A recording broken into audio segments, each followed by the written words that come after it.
Hi! Good morning friends. Welcome to Chandu Keerthana vlogs.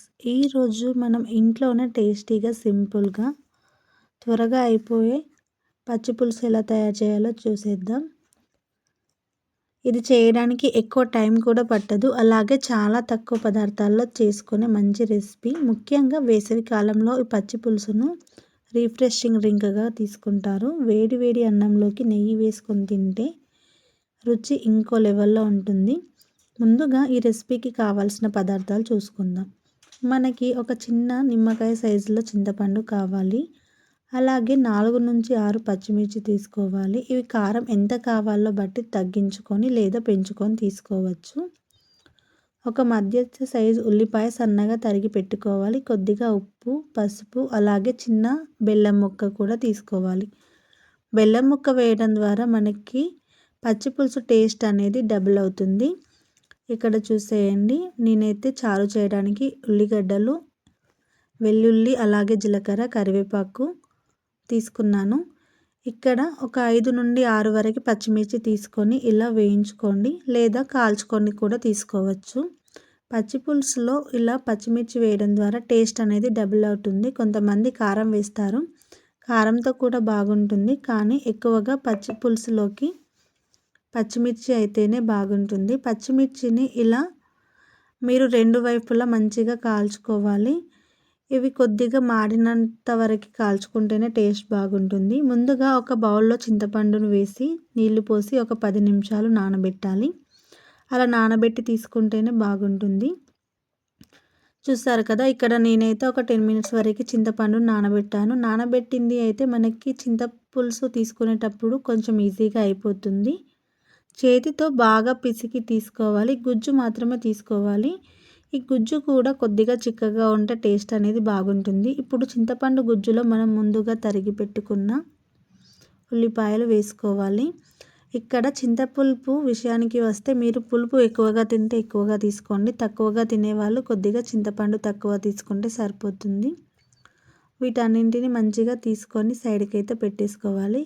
ఇక్కడ చూపిస్తున్న విధంగా ఇలా చింతపండు సైడ్కి తీసుకొని పెట్టుకుంటే సరిపోతుంది. మనం కాల్చుకున్న పచ్చిమిర్చిని ఇప్పుడైతే దంచుకుందాం. కొంతమంది చేతితోనే పిసుకుతారు చారులో, కానీ ఇలా దంచుకోవడం వల్ల బెటర్. ఎందుకంటే చేతితో మనం వాటిని నలిచినప్పుడు మనకి కారం అనేది చేతికి ఉండిపోతుంది, చేతు అనేది మండుతుంది. కాబట్టి నేనైతే ఇలా దంచుకుంటున్నాను. ఇలా దంచేటప్పుడు కొద్దిగా సాల్ట్ వేసుకోండి. సాల్ట్ వేసుకోవడం ద్వారా వాటిలో ఉన్న గింజలు అనేవి పైనకి చిత్తకుండా ఉంటాయి. ఇప్పుడు మనం చారు ప్రిపేర్ చేసుకుందాం. ఒక గిన్నెలోకి మనం ముందుగా కట్ చేసి పెట్టుకున్న ఉల్లిపాయలు తీసుకోవాలి. అలాగే దీనిలోకి ఇప్పుడు వెల్లుల్లి, అలాగే జీలకర్ర అయితే వేసుకుందాం. వెల్లుల్లి, జీలకర్ర అనేది పోపులోకి కూడా వేసుకోవాలి. ఇక్కడ నేనైతే సగం తీసుకున్నాను. వెల్లుల్లి, జీలకర్ర వల్ల మనకి టేస్ట్ అనేది డబుల్ అవుతుంది. మనం ఇంతకుముందు దంచి పెట్టుకున్న పచ్చిమిర్చి దీనిలోకి వేసేసుకుందాం. మీకు చారు అంటే ఎంతమందికి ఇష్టం కామెంట్ చేయండి. ఎక్కువగా వేసవి కాలంలో ఈ చారు అనేది మనకి మంచిగా ఉంటుంది. ఇప్పుడు మనం సైడ్కి పెట్టేసుకున్న చింతపులుసును అయితే దీనిలోకి వేసుకుందాం. చింతపులుసు వేసాక మీకు ఒకవేళ పులుపు, ఉప్పు వేసుకోండి. ఎక్కువగా అనిపిస్తే కొన్ని వాటర్ యాడ్ చేసుకుంటే సరిపోతుంది. చూసారు కదా, ఇలా చేతితో అంతా మొత్తం కలిసేలాగా కలుపుకోవాలి. ఇలా కలుపుకోవడం ద్వారా మనకి పచ్చిమిర్చి ఏదైనా పెద్దగా ఉంటే అది సైడ్కి వచ్చేస్తుంది. అండ్ అలాగే ఉల్లిగడ్డలన్నీ పోపులోకి వేసుకోకుండా ఇలా పచ్చివి వేసుకోవడం ద్వారా చలువ జరుగుతుంది. మీ అందరికీ తెలిసిందే కదా, ఉల్లిగడ్డ చేసిన మేలు తల్లి కూడా చేయదని ఒక సామెత ఉంటుంది కదా. ఉల్లిగడ్డ తినడం ద్వారా మనకి శరీరంలో ఉన్న హీట్ అనేది తగ్గిపోతుంది అండ్ మన హెల్త్ కూడా బాగుంటుంది. ఇప్పుడు మనం దీన్ని అయితే పోపు పెట్టేసుకుందాం. స్టవ్ పైన ఒక గిన్నె పెట్టుకొని ఒక 2-3 టేబుల్ స్పూన్స్ వరకు ఆయిల్ అయితే తీసుకోవాలి. పచ్చి పులుసులో ఆయిల్ ఎక్కువగా ఉంటేనే బాగుంటుంది.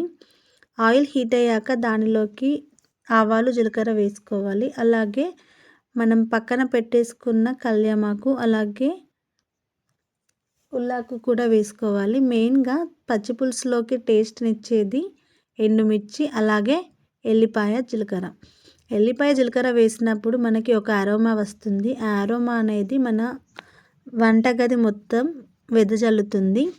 లాస్ట్లో ఇలాగా కొద్దిగా కొత్తిమీర ఉంటే వేసుకోండి. కొత్తిమీర వేయడం ద్వారా మీ పచ్చిపులుసు టేస్ట్ అనేది డబుల్ అవుతుంది.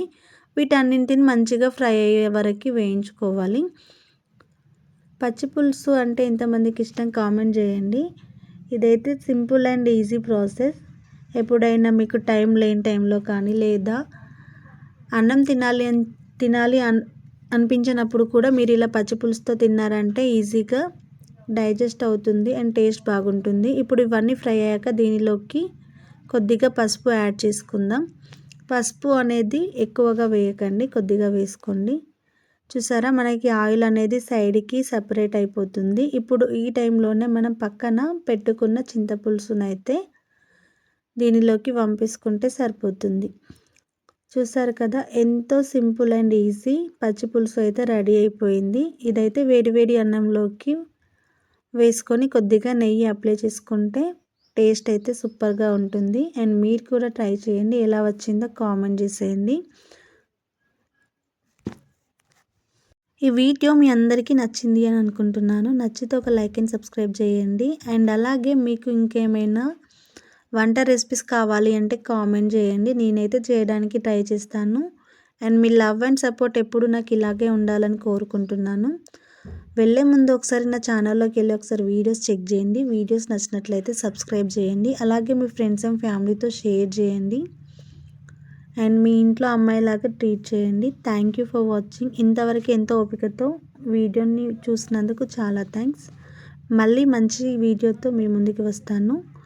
Stay tune.